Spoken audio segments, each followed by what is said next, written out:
malam.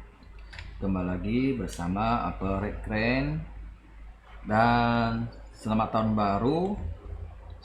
Semoga tahun 2023 semakin sehat, semakin profit ya, dan semakin dapat ilmu dari Amin ya. Jadi bisa trading mandiri ya. Yang penting IQ-nya harus ditingkatkan supaya bisa lebih pro lagi, gak selalu MC lagi, bisa minimal risikonya ya. Intinya trading ini pasti udah sangat sangat risiko ya. Sisanya tinggal diri kita untuk mengurangi risikonya ya. Kalau seandainya kita punya metode tapi tidak punya sistem manajemen, itu sama aja hasilnya nol ya. Udah punya metode, udah punya teknikal ya, tapi tidak punya sistem manajemen ya. Sistem manajemen itu sangat penting. Kenapa sangat penting? Karena itu membuat kita lebih disiplin dan konsisten ya. Kayak contoh Windows 7, Windows 8, Windows 10, itu kan semua punya sistem. Apalagi main game juga punya sistem. Kalau saya main game itu tidak punya sistem, tidak akan dapat keuntungan. Disitulah kuncinya juga. Oke. Jadi sebelum bahas akan bahas news dulu ya. Untuk minggu depan kan ada news sangat besar ya. Volumenya sangat besar. Jadi hati-hati, itu bisa terjadi MC yang tidak ngerti buy di mana sih di mana, terus tidak tahu volumenya seberapa besar ya. Ini saya akan jelaskan dari Senin, bank holiday. Jadi market udah pasti slow. Jadi hanya bisa lihat aja. Dan Kamis ada FOMC meeting minutes. Ya, ini juga penting.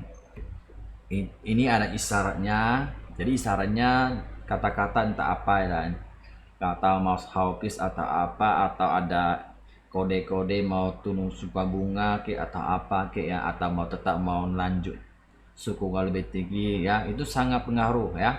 Yang penting EOMC itu hanya pengaruh isyarat aja ya. Terus cuma ada NEV ya, itu sangat gede juga ya volumenya. Oke, sebab itu saya akan bahas ya. Sebelumnya kalian bisa lihat video sebelumnya hari Jumat kan saya ada guys begini ya, gini sama begini. Oke, nah kalau saya begini ya, saya akan jelaskan kenapa saya guys ini untuk apa ya. Ini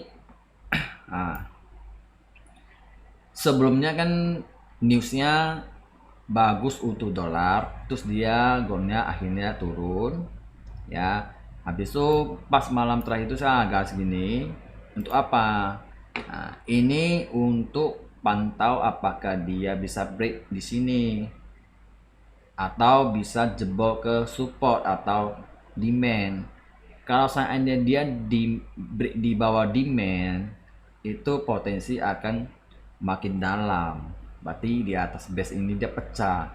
Jadi base ini batal, nggak bisa lanjut lebih tinggi. Situ alasannya ya. Ini yang bisa kalian pelajari ya. Bukannya dia udah sell, saya ambil sell ya. Sell di sini ya. Ya, sellnya itu harus sellnya di high, buy-nya di low ya. Situ ada zona-zona yang harus kita tunggu dan kapan harus kita konfirmasi untuk buy atau sell ya. Bukannya harus dia udah merah kita merah, wah ini kayaknya sellnya kuat kita ambil sell ya. Tidak ada begitu, tidak bisa melihat candlenya, kita harus lihat zonanya ya. Kalau zona ini ada supply terus dia udah merah berarti kan itu udah jenuh, jadi boleh ambil sell ya. Kadang-kadang dia ada konfirmasi sell, itu tidak 100% dia akan makin dalam. Karena apa? Karena bisa aja dia pullback ya. Kenapa bisa pullback? Karena itu dia masih bullish ya. So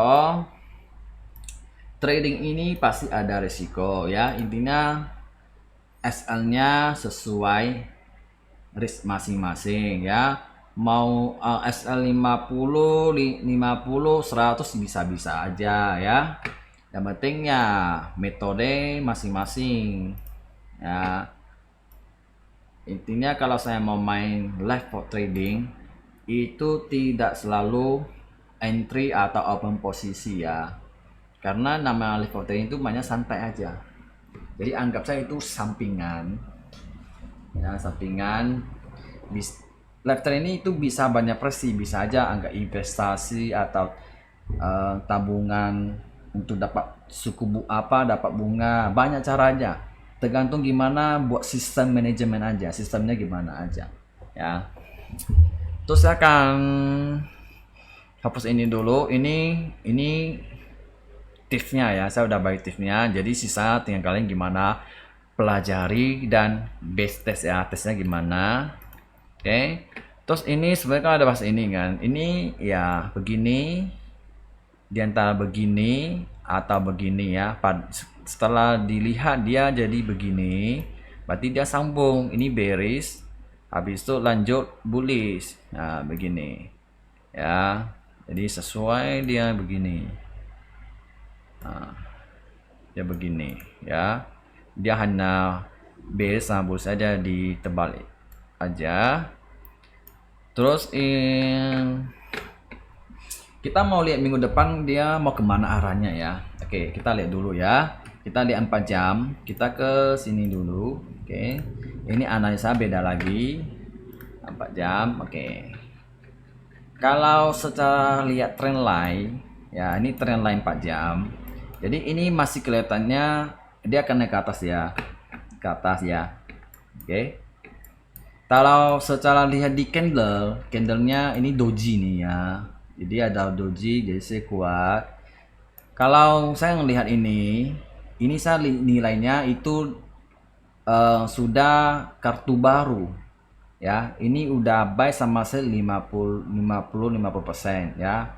Udah 55, artinya 55 buy sama saya 55. Jadi ini udah gak bisa melihat apakah minggu depan Senin atau Selasa dia akan naik atau turun kalau di 4 jam. Oke, di 4 jam. Habis itu kalau saya mau patokan trend line, dia pasti akan ke sini. Kalau saya dia bullish, dia akan hit sini 148. Di sini akan kemungkinan dia akan turun ya. Kita lupa kunci, udah kunci ya. Oke, kemungkinan akan turun di sini ya, turun. Nah, jadi di sini ada base ya, base-nya di 120 ya. Di sini ada base nih 20 sampai 14 atau 14 atau 14 atau 15 tambah 20. Oke, di sini ada base-nya. Nah, oke, ada base. Jadi kalau minggu depan mungkin hanya cari momentum sell ya, di antara supply daily-nya di 1833, 42, 48, 58, 63 sama 79 ya. Kalau saya mau patokan lebih aman, di sini saya kasih 3 high risk-nya. High risk-nya ini high risk, medium risk, dan low risk ya. Dia tuh 3 macam. Jadi kalau mau aman ya ambil di medium risk ya. Kalau seandainya main sistem sabar, jadi bisa tunggu di sini low risk ya. Oke. Nah, jadi ya pilihannya hanya pantau, kapan ambil sell. Terus kalau seandainya dia di 1 jam, oke, 1 jam.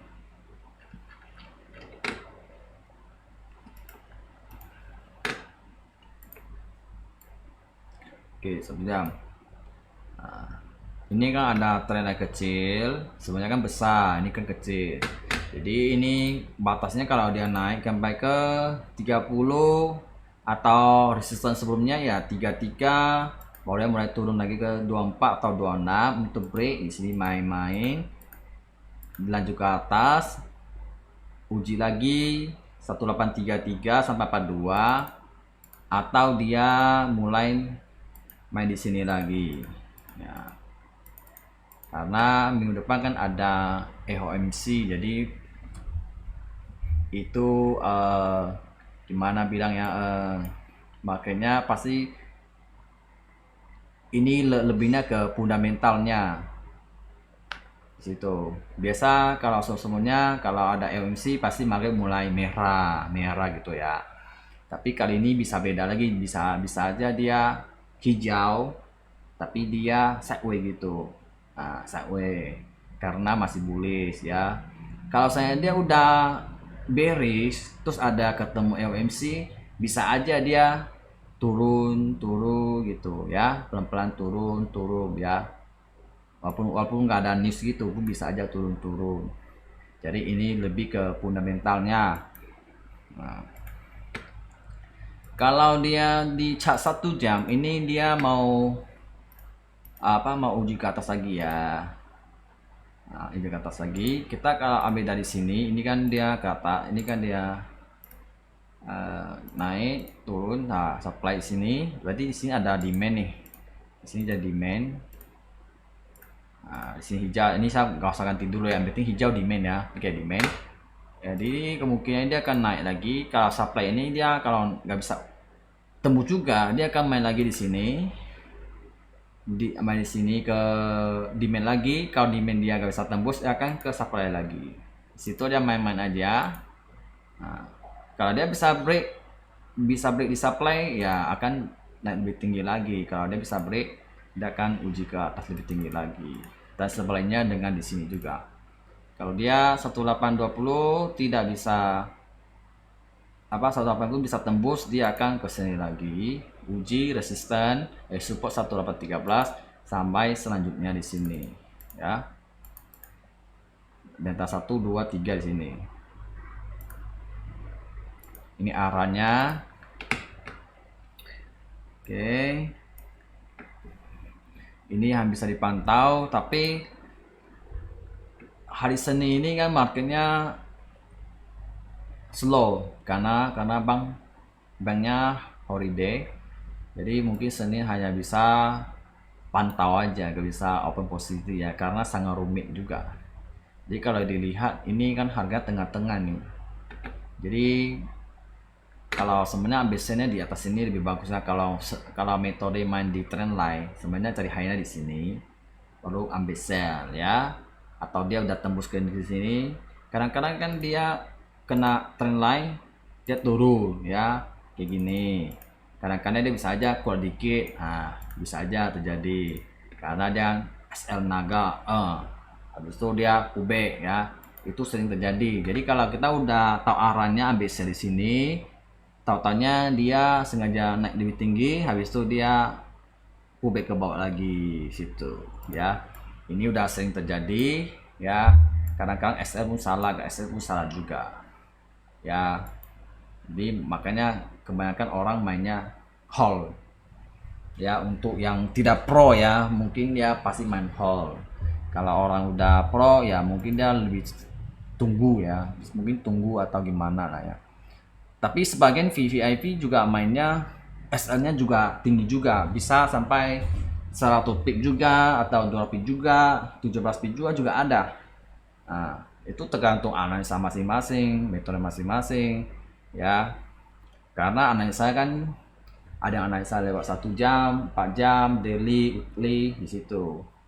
Jadi ya kalau dia analisa daily ya berarti dia bisa aja dia SL-nya lebih tinggi, ya lebih lebar, tapi dia santai. Dia tahu ini udah tanda jenuh, dia akan main size itu. Kalau dia hit dia begitu, tapi dia TP-nya juga gede.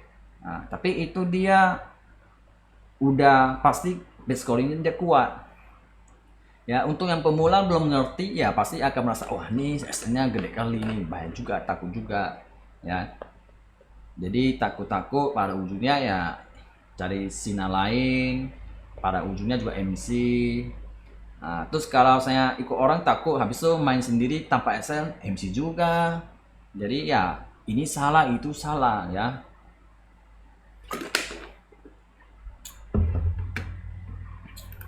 So Anessa cuma gini aja, ini untuk sementara saya gak bisa kasih sinar mau di atas atau bawah ya, karena Senin banknya holiday, terus ini saya masih ragu, jadi hanya pasti mainnya begini-gini atau dia mau ke atas lagi habis itu turun lagi gini ya, karena di sini ada supply gede juga sih, jadi hanya pantau dulu mau dia kemana dulu baru ambil momennya ya. Sekarang nggak ada tanda-tanda mau buy atau sell ya, agak susah carinya. Soalnya dari 4 jam kan sebenarnya gue udah bilang ada doji, jadi sangat susah. Dia hanya pantau aja. Oke. Yang penting sabar lah ya. Yang penting namanya trading itu nggak perlu buru-buru mau cepat kaya atau nggak keuntungan dari sini. Yang penting ini sampingan. Ya anggap ini bisa anggap kita anggap investasi atau dapat bunga dari trading juga bisa. Tergantung metode yang kita pakai, sistem manajemen gimana ya. Intinya yang kalian pelajari itu sebenarnya udah benar, gak ada salahnya ya. Ya mungkin sebagian kan udah teknika udah bisa ya. Tuh manajemen udah ada ya, psikologi mungkin udah oke. Nah kekurangannya apa lagi ya, bisa aja sistemnya tak ada, sistem manajemennya nggak ada. Itu penting juga. Kalau kita udah punya sistem manajemen, kita pasti udah disiplin dan konsisten ya. Contoh nih, kalau Windows 7, 8, 10 sampai 12 itu tanpa sistem, apakah dia akan lancar? Gak juga kan, semua butuh sistem. Ya kan manajemen juga, bukan manajemen pula, money game. Money game itu juga punya sistem. Nah, jadi kalau gak punya sistem gimana dia bisa dapat cuan? Ya kan, dari member ke member juga kan. Di situ pada ujungnya scam. Nah, jadi hati-hati. Justru kalau saya orang udah tahu sistemnya pasti nggak akan ikut karena itu sangat bahaya, namanya money game. Jadi jangan sesekali untuk join ya, apalagi kalau orang hanya ingin cuan tanpa memikir orang lain. Saran saya jangan sampai gara-gara keuntungan tanpa memikir orang lain ya, karena yang kalian dapat dikit ya, sayang, kasian juga, kita lagi buat atas lagi lihat di situ. Oke, dan sampai di sini aja, dan terima kasih sudah menonton videonya, dan jangan lupa di share, semoga manfaat ya yang dijelaskan. Terus apalagi kan nggak ada lagi. Oke, dan terima kasih, bye bye.